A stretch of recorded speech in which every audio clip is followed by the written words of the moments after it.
কোন গণহত্যার সাথে পৃথিবীর ইতিহাসে মুসলমান শাসকদের বহু দোষ ছিল, বহু ত্রুটি ছিল, শতকণ্ঠে আপনি সমালোচনা করতে পারেন।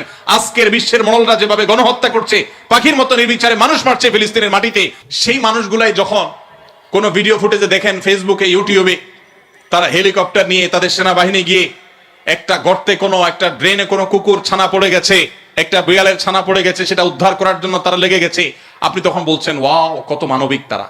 তারা যখন কুকুরের জন্য বিশাল বড় হসপিটাল করছে, আপনি বলছেন কত মানবিক তারা। অথচ এরাই নির্বিচারে পাখির মতো মানুষ হত্যা করছে। এবং অনেক সভ্য দেশ আছে যেই দেশে শুধু ফিলিস্তিনি নির্যাতিত ফিলিস্তিনিদের পক্ষে পতাকা নিয়ে আপনি রাস্তা বের হবেন, রাষ্ট্রের আইন অনুযায়ী আপনি অপরাধী বিবেচিত হবেন। এখনো আছে, এই সভ্য পৃথিবীতে আছে। প্রিয় নবী সাল্লাল্লাহু আলাইহি সাল্লাম যে দিন রেখে গেছেন, এখানে মুসলমান কোনটা সাথে থাকবে এটাই স্বাভাবিক। আমার কথা কি ছিল সেখান থেকে যে অনেক বন্ধু বলে কেন মুসলমানরা এত মার খাচ্ছে যদি ইসলাম সত্য হয়। হ্যাঁ, ইসলাম সত্য যে তার প্রমাণই এটা যে মুসলমানরা মার খাবে। মুসলমানরা কখনো জুলুম করবে না, জুলুমের শিকার হতে পারে, মুসলমান কখনো জালিমের আসনে যাবে না।